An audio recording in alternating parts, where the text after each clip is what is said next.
Hello বন্ধুরা, good morning. কেমন আছো তোমরা সবাই? আশা করি তোমরা সবাই খুব ভালো আছো, আমরাও খুব ভালো আছি। তো আজকে ব্লগটা আমি সকাল সকাল শুরু করলাম। তো সকালবেলা উঠেই আমি ভাবছি ছেলেকে কী খাওয়াবো, দিয়ে মাথায় এলো যে ঘরে তো ব্রেডও রয়েছে আর মিউনিসও নিয়ে এসেছি। তো ছেলেকে আজকে ব্রেড দিয়ে মিউনিস খাওয়াই। তো বাটারে একটুখানি সেঁকে নিচ্ছি। আর এইদিকে দেখো আমি কেমন দুধটা বসিয়েছি চা করবার জন্য, কিন্তু ভুলেই গেছি যে চা পাতা দিতে হবে। এর আগের ব্লগেই তোমাদের বলছিলাম যে চা খাচ্ছি। তো আজকে কি মনে হলো যে একটু দুধ চাই খাই, অনেকদিন তো চাই খেলাম, তো আজকে একটু দুধ চা খাই। যদিও আমি কবে এটা স্ট্রিক্টলি ফলো করতে পারবো আমি নিজেও জানি না।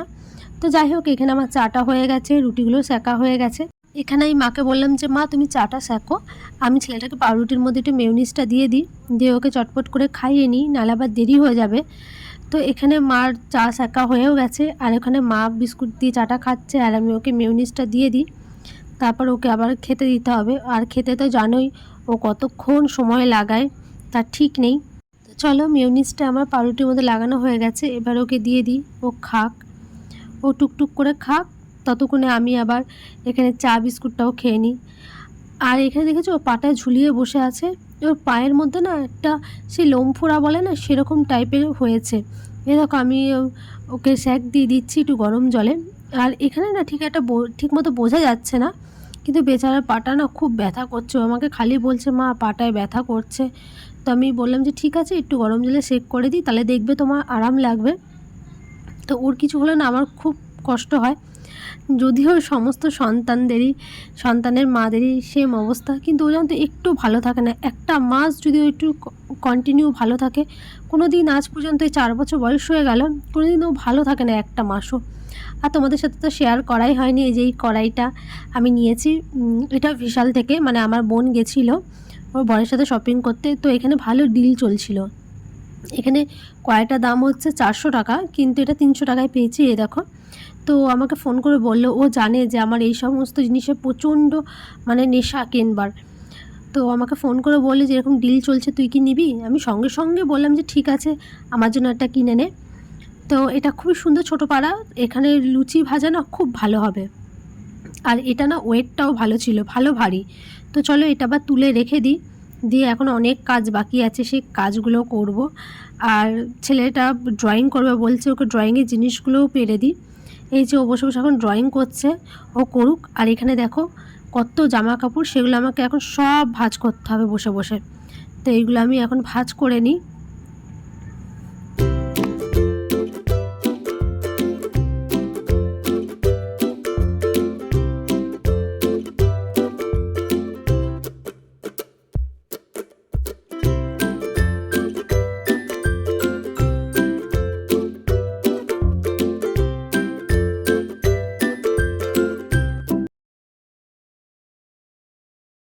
এই দেখো আমার গোছানো মোটামুটি সবই হয়ে গেছে। আর উপরে যে স্কুলে ব্যাগটা রেখে দিয়েছি, এবার ওকে চান ঠান করাবো, ওকে খাওয়াবো। তো এই যে এখানে ভাত নিয়ে বসে পড়েছি, ডাল, আম দিয়ে টক ডাল ছিল, আর ছিল এঁচোড়ের তরকারি, আলু সেদ্ধ। ওকে খাইয়ে দিয়েছি, চান টান করে ওকে খাওয়ানো হয়ে গেছে। দিয়ে আমি চান টান করে এই যে বসলাম একটু খেতে। আর আজকে এই সিম্পল খাওয়াটা এত ভালো লাগছিল, বিশ্বাস করো, মাছ মাংসর থেকেও যেন এটা অমৃত মনে হচ্ছে। আর এঁচোড়টা এত সুন্দর হয়েছিল সেদ্ধ, এটা আমার বোন রান্না করেছে। তো যাই হোক, এবার একটু মজা করে খেয়ে নিই, খেয়ে দিয়ে তারপরে আবার একটু শোবো। ভাবি যে দুপুরে ঘুমাবো না, কিন্তু ঘুমটা চলে আসে না। তো আমার যেন মনে হয় রাতে আমি রাত জাগতে পারবো, কিন্তু দুপুরবেলাটা একটু আমাকে ঘুমাতেই হবে। তো এই যেখানে আমি রেডি হয়ে গেছি, এটা বিকেলবেলায় আমি বললাম ভাত টাত খেয়ে একটু ঘুমিয়ে পড়েছিলাম, দিয়ে এখানে রেডি হচ্ছি, যাবো এখন পড়াতে। তো চলো রাস্তায় বেরোই, তারপর আবার ভিডিও করি। আর এই যে এখানে রাস্তায় বেরিয়ে গেছি। তো এবার টুকটুক করে হাঁটতে হাঁটতে আমি পড়াতে যাব। অনেকে আমাকে বলে যে তুই গাড়ি চালানো শেখ বা সাইকেল চালানো শেখ। আমি সাইকেল আগেও চালাতাম, আমি স্কুলেও গেছি সাইকেল চালিয়ে, কলেজেও গেছি, এমনকি ইউনিভার্সিটিতেও গেছি। কিন্তু আমার সাথে এত কি ভয়ানক দুবার অ্যাক্সিডেন্ট হয়েছে যে আমি তারপর থেকে আর সাইকেল চালানোই ভুলে গেছি। আজ 5 থেকে 6 বছর হয়ে গেল। তো তোমাদের সাথে বকবক করতে করতে আমি চলেও এসেছি বাড়িতে। তো পড়ানো হয়ে যাক, তারপর আমি তোমাদের সাথে আবার কথা বলছি। এই যে আমার পড়ানো হয়ে গেছে, দিয়ে আমি আবার বাড়িতে চলে এসেছি, মানে আমার বাপের বাড়িতে। তো এসে দেখলাম ছেলের খাতাটা শেষ হয়ে গেছে, অঙ্ক খাতাটা। আর একটা এক্সট্রা অঙ্ক খাতা আমার কেনা ছিল, মানে আমার হাজব্যান্ড কিনে দিয়ে গেছিলো। তো ওটাই এখন আমি ওটার মধ্যে আমার ছেলেকে কাজ দেবো। আর এখানে দেখো ননি, ও ফোন দেখলে এটাও বদমাইশ হয়েছে জানো তো। আমার ছেলেও ফোন দেখলে নানা অঙ্গভঙ্গি করা শুরু করে, আর এই বদমাইশটাও সেম হয়েছে। দু ভাই বোনে না কে কার ওপরে যায়। তো যাই হোক, একে এখন একটু সরিয়ে আমি কাজগুলো করি। আর ওকে আমি যত বলছি তুই সর, ও কিছুতেই সরছে না। দেখো এই দেখো কি বদমাইশটা না হয়েছে বলো, ও প্রচণ্ড বদমাইশ।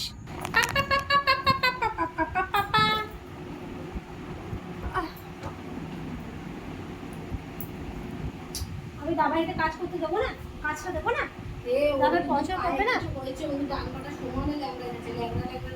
তো ননিকে অনেক বুঝিয়ে বাজিয়ে ওকে বাইরে পাঠানো হলো যে তুমি এখন গিয়ে খেলোগা যাও, আমি এখন ভাইকে একটু পড়াবো। আর এই যে এটা হচ্ছে ওর পেন্সিল বক্স, আমার ছেলে এটা ওর বার্থডেতে পেয়েছিল। তো ওর যে পেন্সিল বক্সটা এর আগে ছিল ওর মিমি কিনে দিয়েছিল, তো ওটা ভেঙে দিয়েছে, তো এটা নামিয়ে দিয়েছি। আর এটাকে নেওয়ার পর ওর তো ভীষণ আনন্দ, স্কুলে সব ফ্রেন্ডরা নাকি এটা নিয়ে খেলছে। তো চলো এবার চারিদিকে মার্জিনটা টেনে তারপরে ওকে চটপট করে কিছু কাজ দিয়ে দিই, ও কাজগুলো করুক। আর আজকে ব্লগটা আমি কেটে এইভাবেই করেছি। আসলে আমার যে ব্লগ করবার সেরকম একটা ইচ্ছা ছিল না, কিন্তু যতটুকু হয় ভিডিও ক্লিপ করে গেছিলাম আধ খাপচা, তো সেটাই তোমাদের সাথে শেয়ার করছি। তো চলো এবার ওকে একটু স্পেলিং লিখতে দিই। এটা যেহেতু এবছর ইউনি ওদের নেই, কিন্তু তাও আমি একটু শিখিয়ে রাখছি, তাহলে ওর চাপটা কম হবে। হট করে একসাথে অনেক কিছু পড়ার থেকে একটু একটু করে যখন ও শিখবে না, ওর জন্য চাপটা অনেকটা কম হয়ে যাবে। তো এই যে ওকে কাজটা দিচ্ছি, এবার ও কাজগুলো করুক, তারপর আমি তোমাদের দেখাবো কি কি কাজ করলো। তো এই যে ওর কাজ করা হয়ে গেছে, আর মোটামুটি সব ও ঠিকই করেছে। তো এই কাজগুলো ও করলো আর খুব তাড়াতাড়ি করে নিয়েছে। তো এবার ওকে আমি খাওয়াবো, দিয়ে ঘুম পাড়িয়ে দেবো। আর ব্লগটাও আমি আর বাড়াচ্ছি না। যদি ব্লগটা তোমাদের ভালো লেগে থাকে প্লিজ লাইক করে দিও, এবং যা যা আমার চ্যানেলে নতুন প্লিজ আমার চ্যানেলটা সাবস্ক্রাইব করে নিও। বাই।